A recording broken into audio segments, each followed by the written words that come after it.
कार्यक्रम शुरू करने से पहले परम गुरु ब्रह्मश्री पितामह पत्री जी को धन्यवाद करते हुए उपस्थित सभी साधकों का हार्दिक स्वागत किया जा रहा है। మరి ప్రతి వాళ్ళు కూడా ధ్యాన జీవితంలోకి వస్తారు.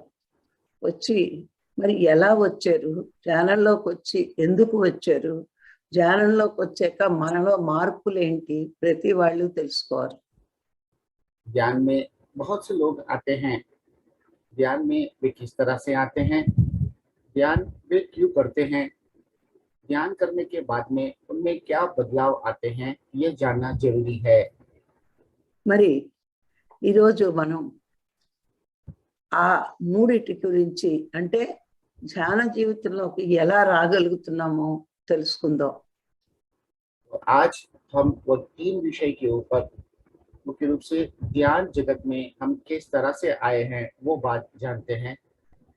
మరి మూడు విషయాలను బట్టి మన ధ్యాన జీవితం, మానవ జీవితం ధన్యం అవుతుంది. 3 विषयों के आधार पर मानव जीवन, ध्यान जीवन धन्य हो जाता है। దానము, एक दान, ధ్యానము, दूसरा ध्यान, మూడు ధర్మము. तीसरा धर्म। ఈ మూడు విషయాల్లోనే ఉంటే గొప్ప జీవితం వస్తుంది. तीनों विषय में यदि रहेंगे तो एक अद्भुत महान जीवन आ सकता है। ముందు దానం గురించి తెలుసుకుందాం. पहले हम दान के बारे में समझते हैं। దానము అంటే ఒక గొప్ప పుణ్యకర్మ. दान का मतलब एक बहुत पुण्य कार्य। అందుకే కర్ణుణ్ణి గొప్ప దాత అంటారు. इसलिए कर्म को एक महान दाता कहते हैं।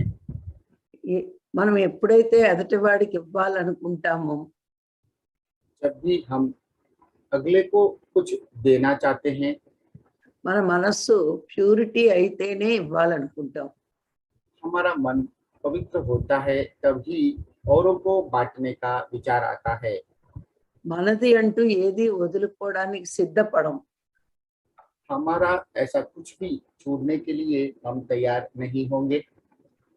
మరి మనం దానం చేస్తున్నామంటే గొప్ప మనసు ఉండాలి. तो हम ध्यान कर रहे हैं, इसके लिए एक स्वच्छ मन होना जरूरी है। ఎంతో త్యాగబుద్ధి కూడా ఉండాలి. त्याग बुद्धि होना जरूरी है। ఈ దానము మనం చేస్తున్నాము అనుకుంటే మనకి పుణ్యం వస్తుంది. दान हम कर रहे हैं ऐसा हम सोचेंगे तो हमें पुण्य मिलता है। ఈ దానము భగవంతుడే చేయిస్తున్నాడు అని ఫలితం భగవంతుడికి ఇస్తే మరి ఈ మార్గంలోకి రాగలం. ये दान भगवान ही करवा रहा है, इसीलिए उस दान का फल भगवान को यदि हम छोड़ देते हैं तो हम इस मार्ग में आ सकते हैं। అందుకే గీతలో కృష్ణ భగవానుడు इसलिए गीता में कृष्ण भगवान ने నిరంతరము కర్మలు చెయ్యి కానీ निरंतर कर्म करते रहो लेकिन ఫలితం మాత్రం పరమాత్మకు అర్పించు అంటాడు. फल को परमात्मा को समर्पण कीजिए, ऐसा कहते हैं। కర్మ చెయ్యకుండా ఒక్క నిమిషం కూడా ఉండకూడదు. कर्म किए बिना हमें 1 मिनट भी नहीं रहना है। కర్మ చెయ్యకపోవడం సోమరితనం. कर्म ना करना यह आलसी वृत्ति है। కర్మ చెయ్యడం కర్మ యోగం. कर्म करना कर्म योग है। మరి ఆ కర్మ ఫలితం భగవంతుడికి అర్పించడం और यह कर्म फल को भगवान को समर्पित करना, ఇది కర్మ సన్యాస యోగం. इसे कर्म संन्यास योग कहते हैं। ఎప్పుడు కూడా కర్మల్ని వదలకూడదు. कभी भी कर्म को नहीं त्यागना है, కర్మ ఫలితాన్ని వదలాలి. कर्म फल को त्यागना है। అప్పుడే మనము ఈ మార్గంలోకి రాగలం. तभी हम इस मार्ग में आ पाएंगे। మనము ఈ మార్గము అంటే ధ్యాన మార్గంలోకి, యోగ మార్గంలోకి రాగలం. इस मार्ग में मतलब ध्यान मार्ग, मतलब योग मार्ग में आ सकेंगे। ఫలితం పరమాత్మకు అర్పించినప్పుడు फल को परमात्मा को समर्पित करते हैं तब తనని చేరుకోవడానికి ఈ మార్గాన్ని బోధించడానికి उन तक पहुंचने के लिए, इस मार्ग को बताने के लिए మనకి జీవితంలో ఒక సద్గురువుని ఇస్తాడు. हमारे जीवन में एक सद्गुरु को वो देते हैं। అప్పుడు మాత్రమే మన జీవితంలోకి వస్తాడు గురువు.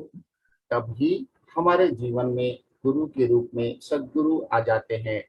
కర్మ ఫలాన్ని త్యాగం చెయ్యకపోతే कर्म फल को त्यागते नहीं है तो ఆ కర్మల యొక్క పుణ్యం వల్ల उन कर्मों के पुण्य के वजह से మళ్ళా జన్మ తీసుకుని पुनः जन्म लेते हुए భోగవంతమైన జీవితం జీవిస్తాం.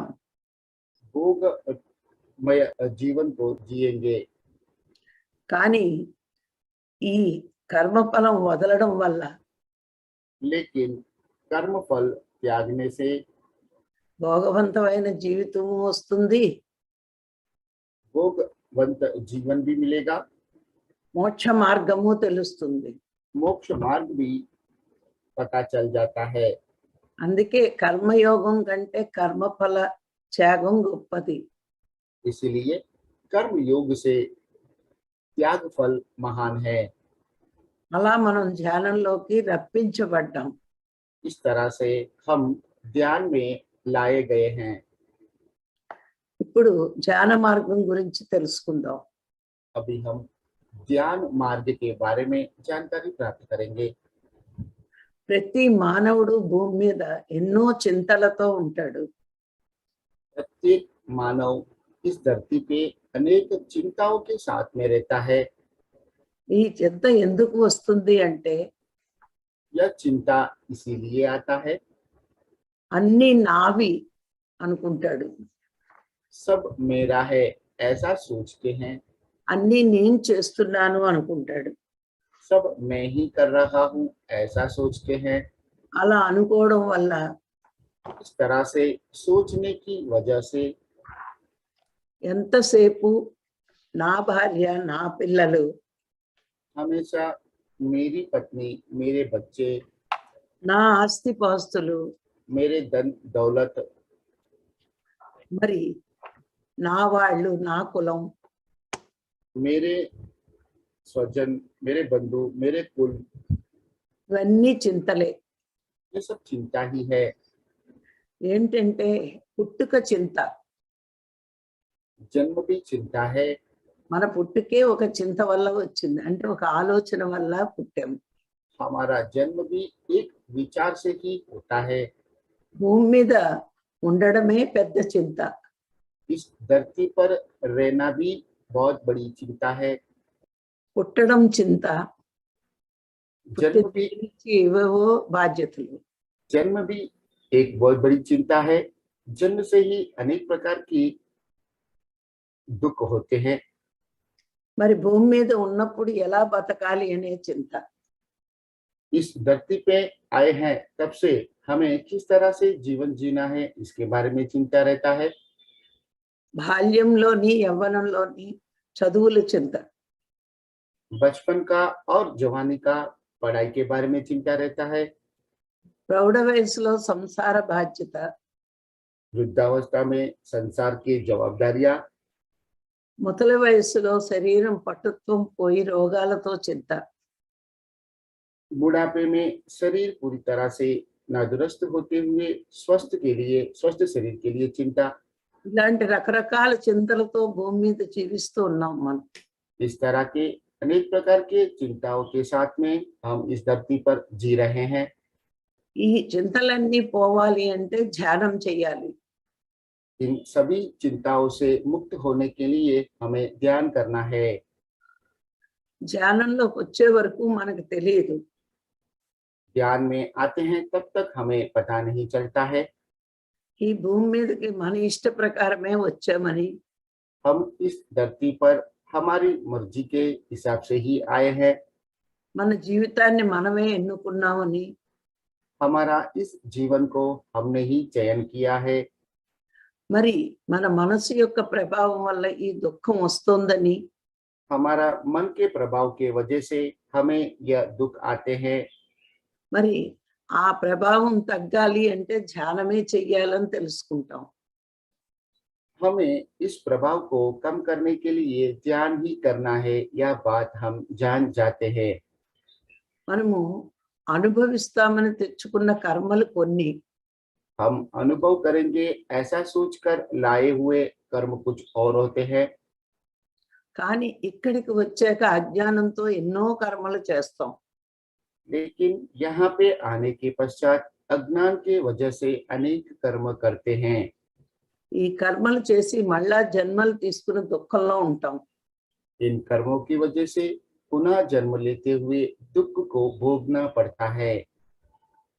అందుకే ధ్యానంలోకి వచ్చాక इसलिए ध्यान में आने के पश्चात మనం కర్మ సిద్ధాంతం నేర్చుకున్నాక हम कर्म सिद्धांत के बारे में जानकारी प्राप्त करने के बाद, జ్ఞానం పెరిగాక ज्ञान बढ़ने के बाद మనం నేను నాది అన్నది వదులుతాం. हम मेरा और मैं उसे छोड़ देते हैं। కర్మలు కూడా ఆలోచించి ఆలోచించి చేస్తాం. कर्म भी हम सोच विचार करके ही करते हैं। ఎప్పుడైతే కర్మల్ని తగ్గించుకుంటామో जब हम कर्मों को कम कर लेते हैं, అప్పుడు శాంతిగా బతుకుతాం. तब हम शांति रूप से जी पाते हैं। ఎంతసేపు శరీరము మనసుకి ప్రాముఖ్యతనిస్తే అశాంతి, हमेशा शरीर और मन को प्रामुख्यता देते हैं तो अशांति रहता है। ఆత్మకి ప్రాముఖ్యతనిచ్చినప్పుడు శాంతిగా ఉంటాం. आत्मा को प्रामुख्यता देते हैं तभी हम शांति से रहेंगे। ఆత్మకి ప్రాముఖ్యత ధ్యానంలోకి వచ్చాకే ఇస్తాం. आत्मा को प्रामुख्यता ध्यान में आने के पश्चात ही दे पाते हैं। మరి ప్రాపంచిక జీవితంలో భగవంతుడు ఉన్నాడు అంటాం, కానీ प्रापंचिक जीवन में भगवान है ऐसा हम बोलते हैं, लेकिन కానీ ఆ భగవంతుణ్ణి ఎలా చేరుకోవాలో తెలుసుకోవాలో తెలియదు. उस भगवान तक किस तरह से पहुंचना है यह हमें पता नहीं रहता है। భగవంతుడు ఎవరో కూడా తెలుసుకోము. भगवान कौन है यह भी हम नहीं जान पाते हैं। మరి ఈ ధ్యాన మార్గంలోకి వచ్చాకే हम इस ध्यान मार्ग में आने के पश्चात ही భగవంతుడు ఎవరో తెలుసుకుంటాం. भगवान कौन है यह हम जान पाते हैं। ఆయన్ని ఎలా తెలుసుకోవాలో తెలుసుకుంటాం. उन्हें किस तरह से जानना है यह भी जान पाते हैं। ప్రతి కర్మకి శిక్ష ఉంటుందని తెలుసుకుంటాం. प्रत्येक कर्म का शिक्षा भोगना पड़ता है ये हम जान पाते हैं। అప్పుడు జీవితం మనము ఎరుకతో జీవిస్తాం. तभी हम जीवन को सोच विचार करते हुए जागृत रूप से जीते हैं।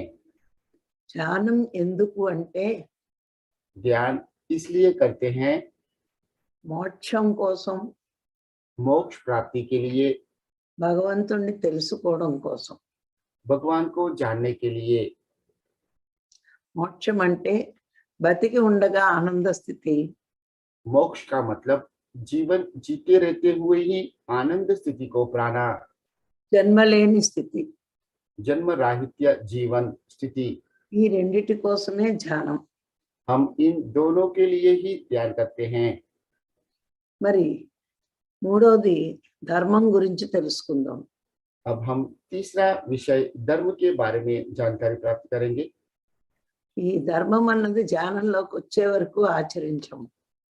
धर्म को हम ध्यान में आते हैं तब तक आचरण नहीं करते हैं, కానీ ధర్మాన్ని ఆచరించినప్పుడు लेकिन जब हम धर्म आचरण करते हैं तब ప్రతి వాడి జీవితంలోని ఆ ధర్మమే వాడిని కాపాడుతూ ఉంటది. प्रत्येक मनुष्य का जीवन में धर्म ही उसे बचाता है। అందుకే ధర్మో రక్షతి రక్షతి అంటారు. इसलिए धर्मो रक्षति रक्षतः ऐसे बोलते हैं। అంటే ధర్మాన్ని నువ్వు రక్షిస్తే मतलब यदि आप धर्म का रक्षण करोगे तो ఆ ధర్మమే वह धर्म ही నిన్ను రక్షిస్తుంది అని అర్థం. आपकी रक्षा करता है, यह इसका तात्पर्य है। ధర్మార్థ కామ మోక్షాలు అనే చతుర్విధ పురుషార్థాలు ఉన్నాయి. धर्मार्थ काम मोक्ष पुरुषार्थ है. అందరూ అర్థ కామము వెనకాతల పడుతున్నారంటే డబ్బు వెనకాతల, కోరికల వెనకాతల. अर्थ काम के पीछे पड़ते हैं, मतलब धन और विचारों के इच्छाओं के पीछे ही सब भागते हैं. ధర్మాన్ని మోక్షాన్ని మర్చిపోయారు. धर्म को और मोक्ष को भूल चुके हैं. ధర్మాన్ని ఆచరిస్తేనే మోక్షం వస్తుంది. धर्म का आचरण करेंगे तो ही मोक्ष मिलता है. అందుకే ధ్యానంలోకి వచ్చాకే దీని గురించి మనం తెలుసుకుంటాం. इसलिए ध्यान में आने के बाद ही हम इसके बारे में जानकारी प्राप्त कर पाते हैं. మానవ జన్మ యొక్క అంతరార్థము मानव जीवन का अंतरार्ध ధర్మాన్ని నిలపడమే. धर्म को जीवंत रखना ही है. ఈ బోధ రాములు వారికి వశిష్ఠుల వారు చేశారు. ఇప్పుడు నేను మీకు చెప్పేది. यह प्रबोधन श्री राम को उनके गुरु वशिष्ठ ने बताया है. ఆయనకి జ్ఞానబోధ చేస్తూ ఈ విధంగా చెప్తారు. वशिष्ठ जी राम को ज्ञान बोधन देते हुए ऐसा कहते हैं. మరి వేదాల్ని 2 భాగాలుగా విభజించారు. वेदों को 2 भाग में विभाजित किया गया है. మొదటి భాగం ధర్మం గురించి, पहला भाग धर्म के लिए, రెండో భాగము సర్వాంతర్యామి అయిన భగవంతుడి గురించి తెలియబడింది. दूसरा भाग सर्वांतर्यामी भगवान के बारे में बताया गया है. మరి మనము ధర్మంలో ఉంటూ భగవంతుడి గురించి తెలుసుకోవడమే. धर्म में रहते हुए भगवान के बारे में जानकारी प्राप्त करना ही. మరి ఈ ధర్మం కూడా 2 భాగాలుగా విభజించబడింది. और इस धर्म को भी 2 भाग में विभाजित किया गया है.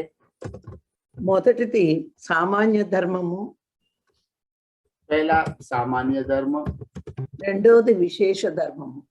दूसरा विशेष धर्म. సామాన్య ధర్మం గురించి తెలుసుకుందాం. सामान्य धर्म के बारे में जानकारी प्राप्त करेंगे.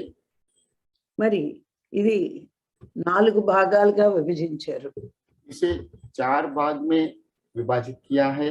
సామాన్య ధర్మంలో 4 భాగాలు ఉన్నాయి. सामान्य धर्म में 4 भाग होते हैं. మొదటిది సామాన్య ధర్మము. पहला सामान्य धर्म. అదేంటి అంటే దాని గురించి తెలుసుకుందాం. సామాన్య ధర్మం గురించి. पहला धर्म सामान्य धर्म के बारे में जानकारी प्राप्त करेंगे. మనం ఎలా ఆనందించాలనుకుంటామో, हम जिस तरह से आनंदित रहना चाहते हैं, ఈ లోకంలో అందరూ కూడా అలా ఆనందించాలని కోరుకోవాలి. इस दुनिया में भी सभी लोग उसी तरह से आनंदित रहने की इच्छा व्यक्त करना है. వాళ్ళందరూ ఆనందంగా ఉండేటట్లు वह सब भी आनंदित रहे, इस तरह से మనము ఆనందంగా ప్రవర్తించాలి. हमें आनंदित तरह से व्यवहार करना है. అది మొట్టమొదటిది. यह पहला है. ఇక రెండోది లౌకిక ధర్మం. दूसरा लौकिक धर्म. తల్లిదండ్రుల పట్ల, माँ बाप के प्रति, సోదరుల పట్ల, भाई बहन के प्रति, బంధువుల పట్ల, स्नेही और बंधुओं के प्रति, శత్రువుల పట్ల, మిత్రుల పట్ల కూడా शत्रु और मित्रों के प्रति మనము ప్రేమగానే ఉండగలగాలి. हमेशा प्रेम पूर्वक ही रह पाने की आवश्यकता है. అంటే శత్రువులు వాళ్ళు మనసు చెడ్డది కానీ వాళ్ళ ఆత్మ భగవంతుడే అని గుర్తించగలగాలి మనం. शत्रु का मन ही खराब होता है, लेकिन उनकी आत्मा स्वयं परमात्मा है, यह हम जान लेना चाहिए. వాళ్ళు ఎంత శత్రుత్వం మనతో ఉన్నా वे हमारे साथ कितने भी शत्रुता की भावना के साथ में रहने के पश्चात भी వాళ్ళకి హాని తలపెట్టాలని ఎప్పుడూ అనుకోకూడదు. कभी भी उनको हानि पहुंचाने का विचार कभी भी मन में नहीं लाना है. అదే రాముడికి బోధిస్తాడు. यही राम को बोधन में बताया जाता है। వాళ్ళు మనని శత్రువులుగా చూడవచ్చు, वे हमें शत्रु के रूप में देख सकते हैं, వాళ్ళకి మనం మాత్రం ఆత్మగా చూడగలగాలి. लेकिन हमें तो उनको आत्मा के रूप में ही देखना है। అప్పుడే వాళ్ళకి ఏ హాని చెయ్యం. तभी हम उनको किसी भी तरह की हानि नहीं पहुंचा पाते हैं। అలా ఉండగలగడమే అసలైన ధర్మం. इस तरह से रह पाना ही सही धर्म है। ఇక వైదిక ధర్మం మూడవది. तीसरा वैदिक धर्म। ఇది స్వర్గ సుఖాల కోసం చేసే ప్రయత్నం. यह स्वर्ग सुख प्राप्त करने के लिए करने वाले धर्म है। అంటే దీనికోసం యజ్ఞయాగాదులు చేస్తూ ఉంటారు. हम इसके लिए यज्ञ तप इत्यादि करते रहते हैं। ఎంత గొప్ప యజ్ఞమైనా పుణ్యకర్మే కానీ మోక్షం కాదు. इतना बड़ा भी यज्ञ करेंगे, इससे हमें पुण्य ही मिलता है, लेकिन मोक्ष नहीं मिलता है। పుణ్యం చేస్తే స్వర్గానికి వెళ్తాం, पुण्य कार्य करेंगे तो स्वर्ग में जाएंगे, మోక్ష కర్మలు చేస్తే సత్యలోకాలకు చేరుకుంటాం. मोक्ष कार्य करेंगे तो हम सत्य लोक पहुंच जाते हैं। మరి వైదిక ధర్మం తెలుసున్న వాళ్ళు స్వర్గం కోసం ప్రయత్నిస్తారంతే. जिनको वैदिक धर्म के बारे में जानकारी होता है, वे लोग हमेशा స్వర్గం. लोग जाने का ही प्रयत्न करते हैं। మరి ప్రాకృతిక ధర్మం నాలుగోది. चौथा प्राकृतिक धर्म। ఈ ధర్మం ఏమిటి అంటే తప్పులు చేసిన వారి శరీరాన్ని శిక్షిస్తుంది. यह धर्म जो गलत काम करते हैं उनका शरीर को ही शिक्षा देते हैं। మరి ఇక్కడ శరీరానికి శిక్ష వేస్తుంది ప్రాకృతిక ధర్మం.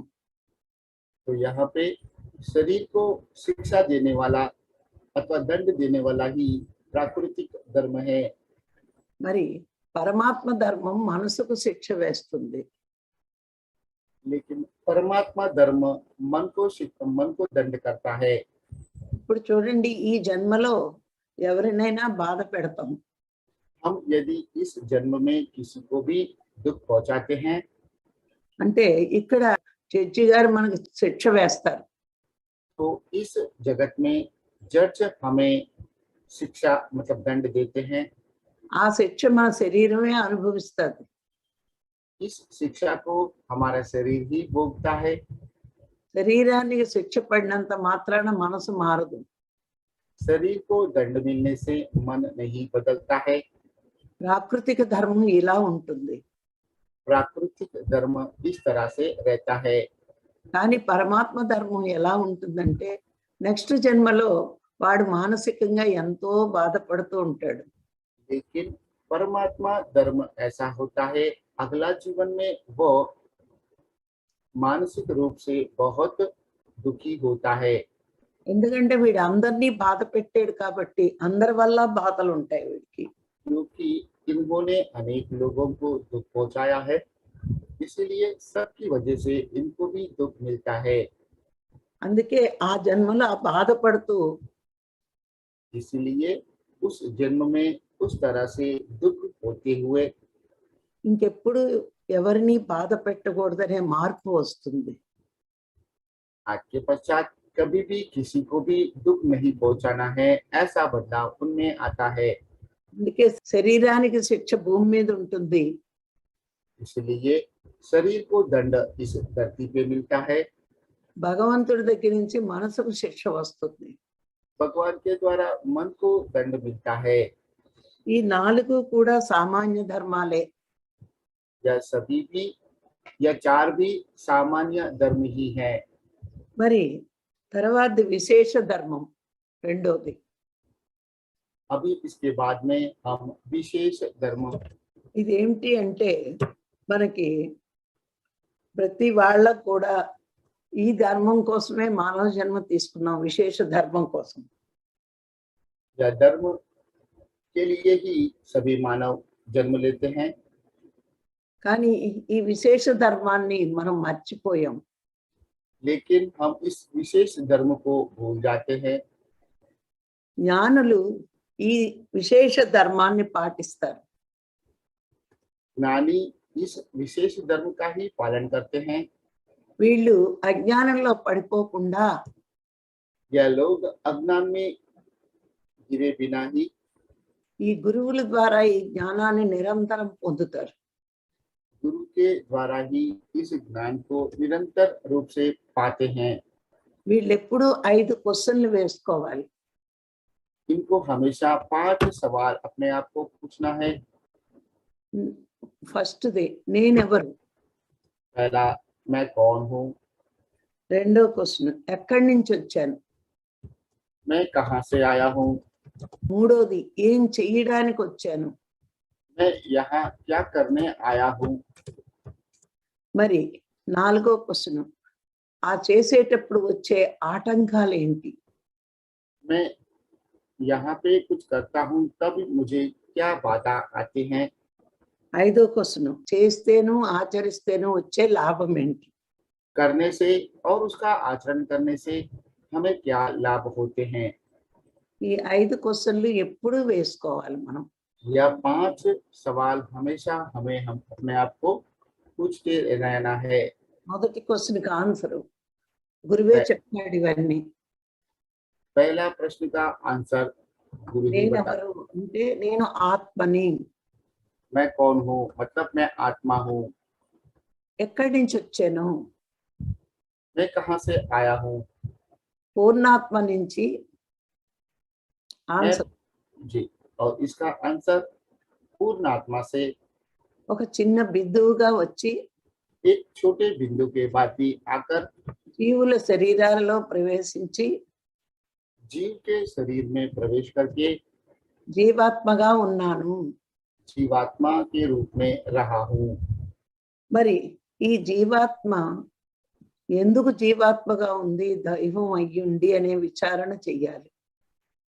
यह जीवात्मा दैव भगवान होकर भी क्यों जीवात्मा के रूप में रह गया है, इसके बारे में हमें सोचना है। మరి నేను జీవాత్మనైతే పరమాత్మగా ఎప్పుడు ఎదుగుతాను అన్నది క్వశ్చన్ వేసుకోవాలి.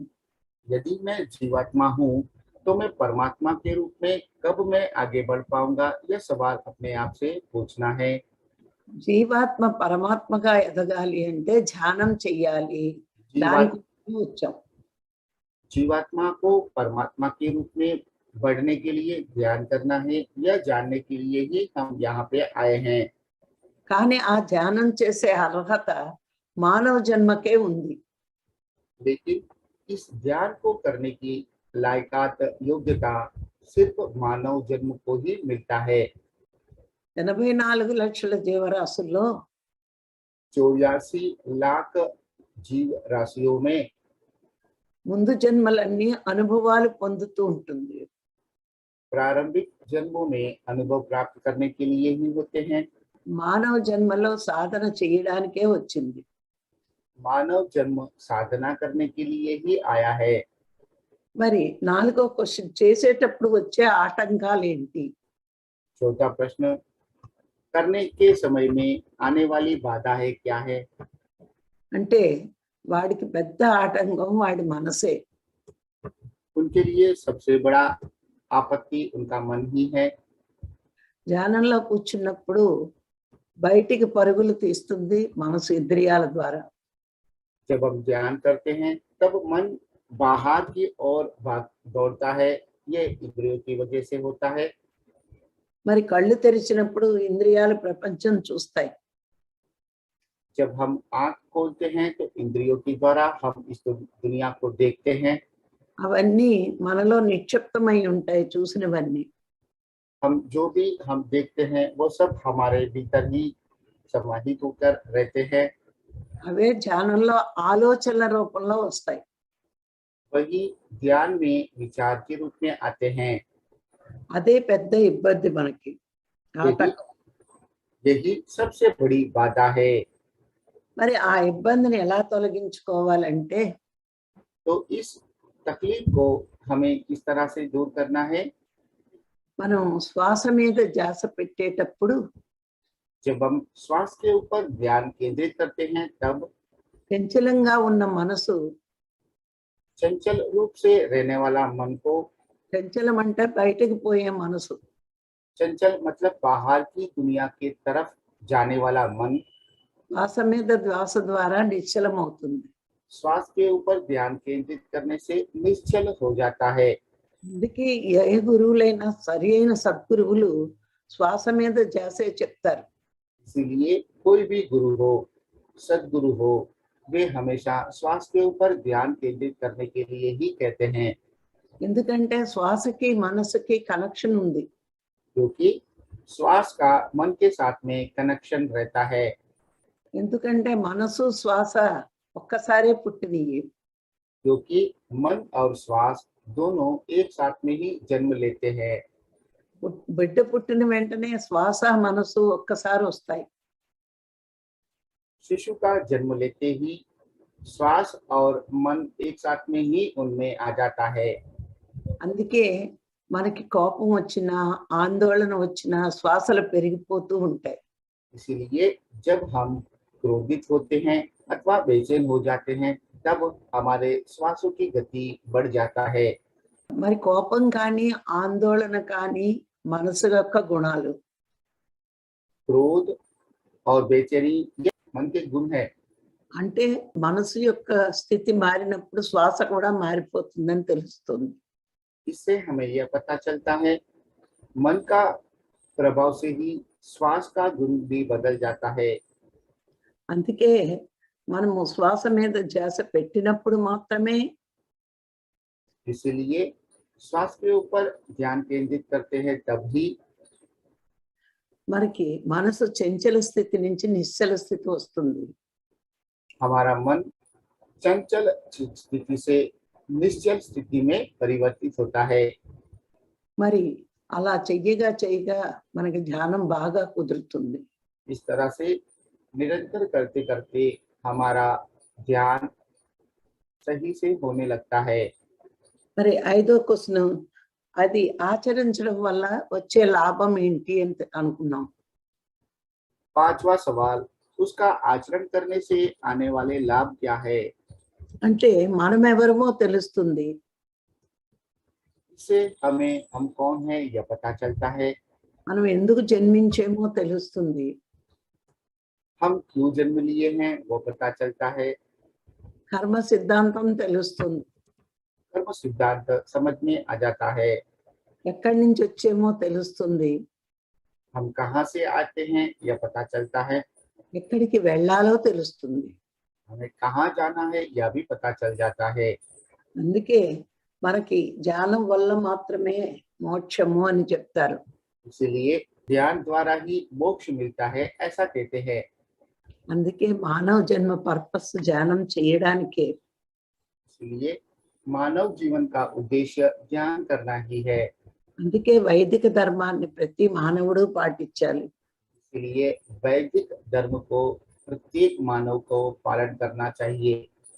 అందుకే వశిష్ఠులు వారు చెప్తారు, इसलिए वशिष्ठ कहते हैं, బాహ్యంలో సామాన్య ధర్మం ఆచరించాలి, बाह्य में सामान्य धर्म का आचरण करना है, మరి అంతరంలో మనకి మనం ఏకాంతంగా ఉన్నప్పుడు और अंतर में जब हम एकांत रूप से रहते हैं तब విశేష ధర్మం ఆచరించాలి. विशेष धर्म का आचरण करना है। అందుకే వేదసారం ఏంటి అంటే ధర్మాన్ని ఈ రెండు ధర్మాలు ఆచరించాలని చెప్తాయి.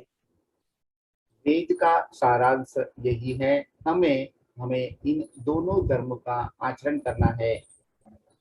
అందుకే యోగులు అంటారు, इसलिए योगी कहते हैं, జ్ఞానము కన్ను లాంటిది, ज्ञान आंख जैसा है, ధర్మము కాళ్ళు లాంటివి. धर्म पैरों की जैसा है। ఈ రెండు లేకపోతే కుంటి వాళ్ళు గుడ్డిల వాళ్ళ ఉంటాం. यदि ये दोनों नहीं रहते हैं, हम अंधे और लंगड़े बन जाते हैं। ధర్మాన్ని ఆచరించి సత్యాన్ని తెలుసుకోవాలి. धर्म का आचरण करते हुए सत्य को जानना है। ధర్మాన్ని ఆచరించకుండా సత్యాన్ని తెలుసుకోకుండా धर्म का आचरण किए बिना, सत्य को जाने बिना ఎవరి జీవితంలోని సుఖము ఆనందము ఉండదు. किसी के भी जीवन में सुख और आनंद नहीं रहता है। అందుకే ఈ మూడు అంటే దానము, ధ్యానము, ధర్మము ఉండాలి. इसलिए यह तीन, दान, ध्यान और धर्म, तीन रहना चाहिए। దానము అంటే గొప్ప పుణ్యకర్మ చేసి ధ్యానంలోకి రావాలి, నిష్కామ కర్మ చేసి. ध्यान का मतलब निष्काम करते हुए पुण्य कर्म कमाना है, ధ్యానంలోకి రావాలి. और ध्यान में आना है। ధ్యానం ద్వారా ధర్మాన్ని ఆచరించాలి. ध्यान के द्वारा धर्म का आचरण करना है। ప్రతి మానవుడు బాహ్య ప్రపంచంలో సామాన్య ధర్మంతో, प्रत्येक मानव बाह्य प्रपंच में सामान्य धर्म का आचरण करते हुए అంతరంలో విశేష ధర్మంతో ఉంటే अंतर में विशेष धर्म के रूप से रहेंगे तो ఆనందకరమైన జీవితం, మోక్ష జీవితం వస్తుంది. आनंदमय जीवन और मोक्ष जीवन प्राप्त कर सकते हैं। మరి ఈ రోజు నాకు ఈ అవకాశాన్ని ఇచ్చిన మీ అందరికీ ధన్యవాదాలు. Thank you, thank you, thank you. इस तरह से यह मौका देने के लिए आप सभी को ब्रह्मविद वरिष्ठा राजलक्ष्मी जी धन्यवाद दे रहे हैं। Thank you, thank you, thank you. तो रीनू जी, आज का विशेष आज का यह सेशन तो पूरा इंफॉर्मेटिव से भरा है। इसमें मैं एक या दो बात बताऊंगा, तभी भी वो रह जाएगा। आज मैम ने दान, ध्यान और धर्म के बारे में विशेष रूप से बताया है। इसमें भी धर्म दो प्रकार के हैं, सामान्य धर्म और विशेष धर्म। सामान्य धर्म में 5 तरह के धर्म होते हैं। पहला सामान्य धर्म, दूसरा लौकिक धर्म, तीसरा वैदिक धर्म, चौथा प्राकृतिक धर्म। और विशेष धर्म में 5 तरह के हमें सवाल पूछना है। मैं कौन हूँ, मैं कहाँ से आया हूँ, मैं यहाँ पे आकर मैं क्या करूँगा। चौथा, यदि मैं यहाँ पे आकर इस तरह का कार्य करूँगा तो मुझे जो बाधाएं हैं वो कैसे दूर हो जाएंगे। पांचवा, इसका आचरण करने से मुझे क्या लाभ होंगे। इस तरह से उन्होंने सभी बातों के ऊपर विस्तृत में हमें डिटेल में वो सारी बातें बताए हैं। तो इसे समझने के लिए आपको पूरा सेशन रिकॉर्डिंग सुनना जरूरी है, क्योंकि माताजी का जो भी क्लास होता है उसमें पूरा शास्त्र, उपनिषद और वेद का सारांश ही हमें यहाँ पे बताते हैं। आज भी उन्होंने भगवान श्री राम को गुरु वशिष्ठ ने जो बात बताया है उनका उदाहरण देते हुए वही बात हमें यहाँ पे उन्होंने बताने का प्रयत्न किया है। निश्चित रूप से यदि आप आज का सेशन आधा मिस किए हो तो बाकी का आधा आपको देखना सुनना जरूरी है। पूनम जायसवाल जी। कोटि कोटि आत्मवंदन मैम। यस पूनम जी। कोटि कोटि आत्मवंदन सर। यस यस पूनम जी।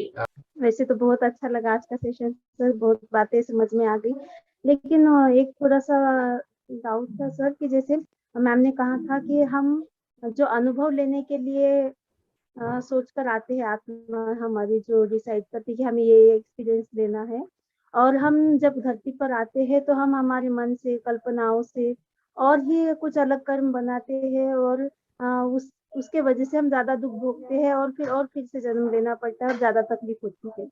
तो जैसे ये हमारे एक्सपीरियंस वाले कर्म, मतलब एक्सपीरियंस वाले जो कर्म हमारे साथ हो रहे हैं वो कैसे समझना है, और जो हमारे मन से और कल्पनाओं से हम बना रहे हैं जिसके कारण हमें और ज्यादा दुख भुगतना पड़ रहा है, तो ये कर्म हम दोनों में डिफरेंस, मतलब कौन से कर्म हमारे एक्सपीरियंस वाले हैं और कौन से हमारे कल्पनाओं से है, ये हम कैसे समझेंगे?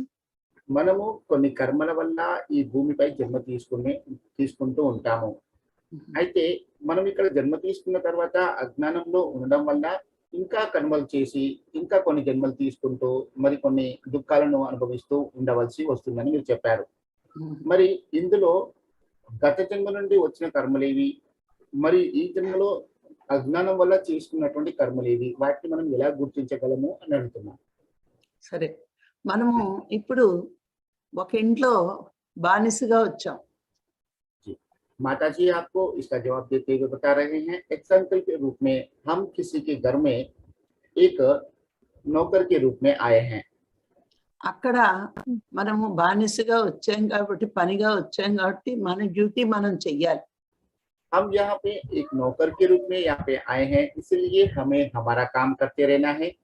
పూర్వజన్మ కర్మ వల్లే నేను ఇంత చిన్నగా జీవితంలో ఉన్నాను అని అనుకోవాలి. पूर्व లేకపోతే जन्म के లేకపోతే భోగవంతమైన జీవితం వచ్చేది కదా. जी, पूर्व जन्म के कर्म फल के अनुसार ही मुझे इस तरह का नौकर के जीवन में जन्म लेना पड़ा, अथवा मुझे बहुत भोगवान जीवन मिल सकता था। అక్కడ ఇది పూర్వజన్మ కర్మ. ये पिछले जन्म का कर्म है, ये हमें समझना है। మరి అక్కడ మనం కరెక్ట్ గా ఉండకుండా అక్కడ కూడా మోసం చేసి దొంగతనాలు చేస్తే ఇంకా కింద జన్మలు వస్తాయి. हम उस स्थिति में भी हमारा जो नौकरी है, हमारी जो जवाबदारी है, उसे सही से निर्वाहन ना करते हुए वहां पे भी चोरी करेंगे, वहां पे भी यदि हम धोखा देंगे तो उससे भी निचली कक्षा का जीवन आगे हमें मिल सकता है।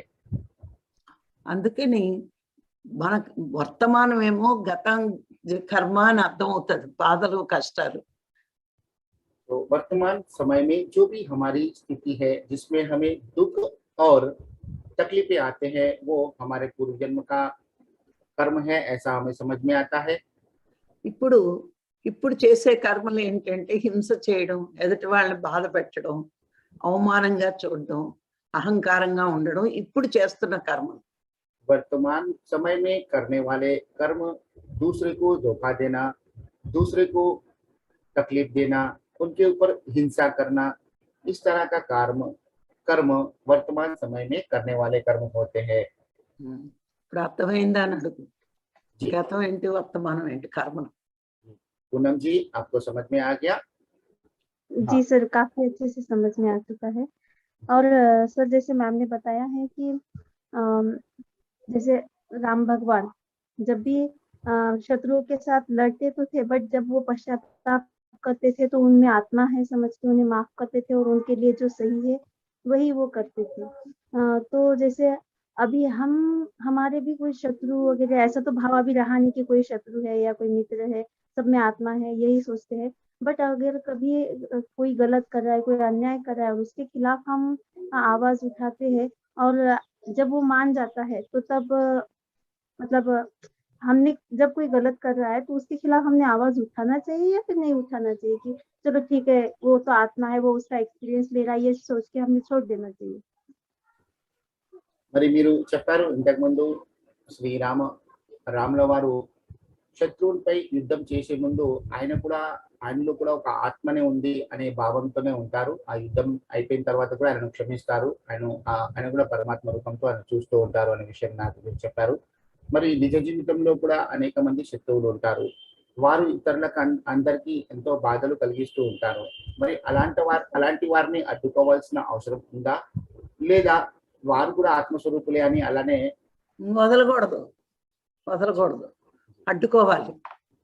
पूनम जी, यदि आपके शत्रु दूसरे को हानि पहुंचे इस तरह से మనకు మనంగా వెళ్ళి హాని చేయకూడదు, వాళ్ళు మనకేమన్నా చేస్తే అడ్డుకోవాలి. पूनम जी, यदि आपके शत्रु वो अपने तरह से दूसरों को हानि पहुंचाते हैं तो उसमें हमें प्रतिक्रिया देने की आवश्यकता नहीं है, लेकिन वो हमारे साथ में भी उस तरह का व्यवहार करते हैं तो निश्चित रूप से हमें उनका सामना करना चाहिए और उनका प्रत्युत्तर देते हुए उनको समझाने का पूरा प्रयास करना चाहिए। समझ गए पूनम जी? जी sir, thank you ma'am, thank you very much. बहुत अच्छे से समझ में आया, आज का सेशन भी बहुत बढ़िया था। क्या धर्म है, क्या अधर्म है, काफी हम जानते थे क्या धर्म से रहना चाहिए। धर्म हमने जैसे युधिष्ठिर वगैरह उनके जब स्टोरीज सुनते थे हाँ वो धर्म युक्त थे, वो धर्म से आचरण करते थे और धर्म के साथ ही धर्म से ही उनकी रक्षा हुई है काफी समय, यह भी हमने जाना है। बट समझ में नहीं आता था कि धर्म का आचरण हम किस तरह से अपने जीवन में करें। आज के सेशन से बहुत अच्छे से समझ में आ गया ma'am, thank you very much. Thank you sir, thank you. ఇంతకు ముందు మనము భాగవతంలో యుధిష్ఠిర్ వారి గురించి ధర్మం గురించి మనకు అర్థమైంది వాళ్ళ కథల ద్వారా. కానీ ఈ ధర్మాన్ని ఏ విధంగా ఆచరించాలి, ఇలా ఆచరిస్తే ఏం జరుగుతుందనే విషయాన్ని మీరు చాలా క్లియర్ గా మాకు అర్థమయ్యే విధంగా మీరు చెప్పారు. మీకు ధన్యవాదాలు చెప్తున్నారు. Thank you. Thank you Poonam ji. अभी हम यह हिंदी सेशन को यहाँ पे समाप्त कर रहे हैं। मिलते हैं कल सुबह के प्रातःकालीन ध्यान व गुरु जी का दिव्य संदेश के लिए। तब तक हम आपसे रजा लेते हैं। धन्यवाद। Thank you, thank you, thank you.